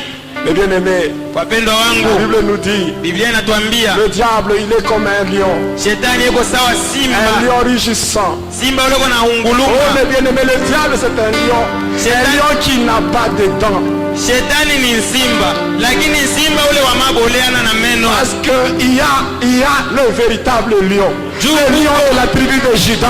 Lui qui est Jésus. Quand il apparaît, le diable il est en fuite. Les démons sont dans une débandade. Ils sont dans une confusion totale. Ce jour-là, cet homme, il venait. Arrivé devant le trou qu'on avait contourné avec les démons. Anafikia pa ile nzimu ile tulizunguluka na mapepo. Parce qu'il y avait le feu là-bas. Juu kulikuwa moto ulianza kutoka mule chini. Cet homme, au lieu de contourner, Ule mtu pahali ya kwenda pembeni ya ile il nzimu, marchait sur le feu. akatembea yule ile Parce moto. que lui-même, il est un feu dévorant. Yeye mwenyewe ni moto ya Il a marché sur kuteketeza. le feu. Akatembea yule ya moto. Et quand il est arrivé où j'étais, Na wakati alifika pale nilikuya, il n'avait rien dit. asikuseme kitu, Il avait juste pointé son doigt comme ça. alinishonta tu na kidole. Les chaînes s'étaient brisées d'elles-mêmes. Minyololo Les yote cadenas tombaient. Tout était brisé. Tout était brisé. Tout était brisé. Tout était tombé. Tout était tombé. Oh Jésus, Oh Yesu, il m'a tendu sa main. ananinyoshea Il m'a mkono, fait sortir de là. ananitosha pale. J'étais sorti de là. Nilitoka pale, On n'avait pas contourné ce trou de feu. Et on hatukuzunguka était ile passé nzimu, avec lui sur le feu. nitembea naye pamoto. Mais bien aimé, quand nous étions passés, Wakati tulipita toujours là dans le séjour de mort, mpaka pale pahali ya nous babu, étions arrivés quelque part. tulifika fasi moja hivi, J'avais trouvé des cellules nilikuta machumba avec des gens qui avaient des chaînes et des cadenas. na bantu balikuwa na maminyororo Il na me makadena. dit, regarde ces gens. Ananyambia tazama baba, Je les regarde bien. na batazama Il mzuri. me dit, tu sais, tu connais celui qui a conduit ces gens ici. Unajua ule alibaleta humu, Je regarde bien ces gens. tazama hapo Ce vizuri. sont des gens à qui moi j'avais donné le fétiche. Ni bantu bale mie nilipatia madawa, J'avais donné des fétiches à ces gens. nilipatiaka bale batu Et ils madawa étaient morts sans donner leur vie à Jésus. na barikufa bila kuamini Ils Yesu, étaient là avec des chairs. barikuwa pale na Et minyololo, il me regarde. Et il bananiangalia, me dit, est-ce bananiambia que tu connais le prix que j'ai payé pour une âme? unajua bei ile nililipa juu ya nafsi moja Est-ce que tu iokolewe? connais le prix que j'ai payé pour une âme? Unajua bei nililipa juu ya nafsi moja Mais toi iokolewe? qui m'écoutes ce soir, Wewe mwenyewe unanisikia est-ce magharibi que ya tu leo, connais le prix que Jésus a payé pour toi? unajua bei ile Yesu alikulipia Est-ce que tu wewe? connais ce que Jésus, ce qu'il a payé pour que tu sois chrétien? Unajua kile Yesu alifanya ili ukuwe Mkristo? Pourquoi tu continues encore à pécher? Juu ya nini unaendelea na kutenda dhambi? Regarde ce que Jésus a subi. Ona kile Yesu aliishi, On l'a insulté. balimutusi, On a craché sur lui. balimutemea On a mis mate, une couronne d'épines sur sa tête. baliweka taji ya miba On a kwa kichwa introduit des yake, clous dans ses pieds et dans ses mains. balimutwanga misumari mu mikono na Il mumikulu, a reçu une lance entre ses côtes. anashapokea mukuki mumbavu Tout yake. cela pour que toi tu sois réconcilié avec Dieu le Père. Yote ile ili wewe upate kupatanishwa na Mungu Baba. Mais pourquoi tu continues encore? Juu ya nini Tu unaendelea? continues encore à obéir au diable. Unaendelea na Par kumtii ta façon shetani. de vivre, Munamna par ya ton kuishi, comportement. mutabia yako. Pourquoi Juu ya tu nini? continues? Juu ya nini vile? Juu ya nini? Et après, Na kisha yake j'avais vu encore d'autres cellules qui étaient vides. nikaona machumba ingine ya mkwe Et bantu. il pointe son doigt devant. Anashonta kumbele Et là, j'avais vu un écran. na pale nikaona saa vile Et dans television. cet écran, j'avais vu des gens Ndani ya ile television nikaona qui étaient bantu. vivants. Bale walikuwa ai. Il me dit, Bananyambia, regarde bien ces gens. tazama vizuri hapa Ce bantu. sont des gens à qui j'avais remis des fétiches, Ni bantu bale nilipatiaka madawa mais ils n'étaient pas encore morts. lakini balikuwa Il me dit, tu bayakufa. as vu les cellules vides? Akusema unaona ile machumba iko Les cellules wazi. vides sont réservées pour ces gens. Hii machumba iko wazi banabachungia babantu. Mais toi, tu dois rentrer. Lakini wewe unapaswa dire à ces kurudia. gens, Juu ya kuambia babantu T'abandonner baache afin qu'ils ne puissent pas entrer dans ili ce... basiingie ndani ya hii machumba. Et par après, Na kisha yake il m'a fait quitter ce lieu-là. akanitosha pa ile fasi. On est arrivé à un autre endroit. Tunafika pa fasi ingine, Un endroit que même le diable, Lucifer, n'a jamais vu. fasi ile hata Luciferi shetani ayaonaka. Il me dit, tu vois là, Ananiambia unaona kule, c'est ça l'enfer. pale njo Gehena. C'est l'enfer. Ni Gehena Réservé pour le diable. inachungiwa juu ya shetani, Les anges rebelles yulu ya ba malaika batomboshi et toute personne na mutu wote qui se trouve dans la liste de Apocalypse 21, verset 8. ula anajikuta ndani ya daftari ya Ufunuo 21 kistari yake ya 8. Et par après, Na kisha yake j'étais avec lui. nilikuwa pamoja naye, C'est comme si on montait. iko saa vile tulianza kupanda. Et on arrive à un endroit. Tunafika pa fasi moja, Subitement, je me retrouve kwa ghafla najikuta avec mes pieds. nisha kushimama, Je commence à marcher naanza kutembea sur une route en or.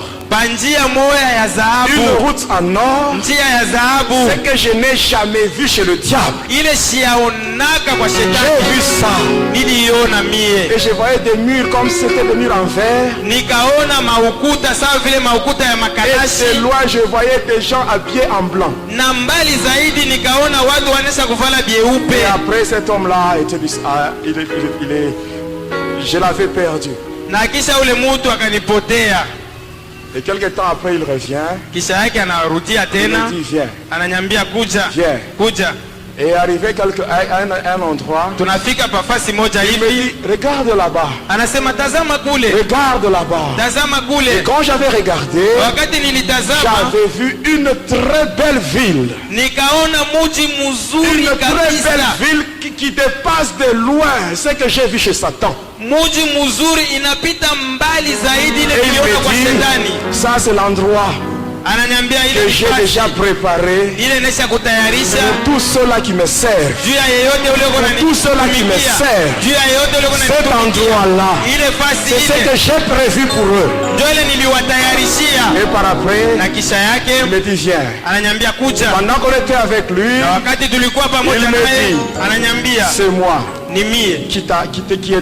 qui était venu Ule alikuja au travers du feu kupitia ile moto pour te montrer juu ya que ma kukuonesha puissance ya kwamba uwezo était wangu au-dessus iko juu de la puissance de celui que tu servais. ya uwezo ya ule ulianza kutumikia. C'est ta dernière chance. Ni bahati yako ya mwisho.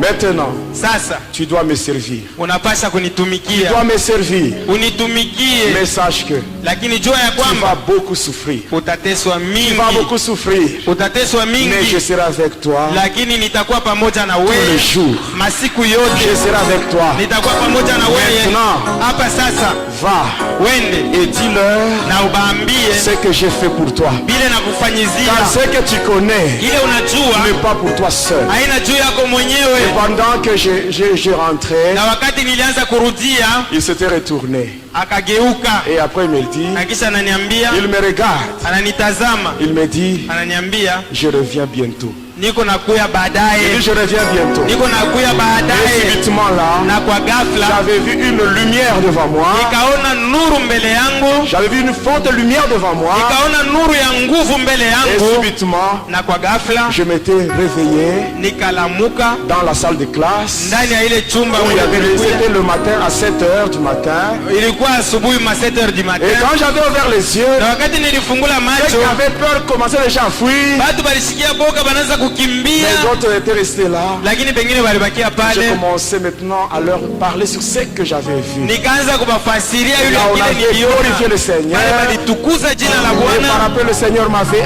aidé.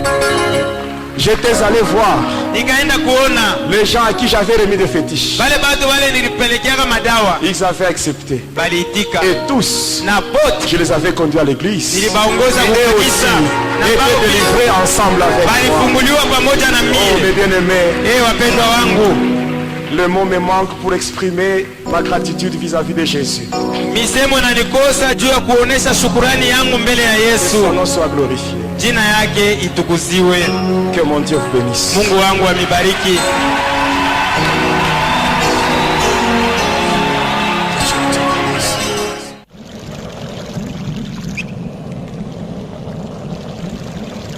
Chaque étoile a son éclat, chaque oiseau a son cri.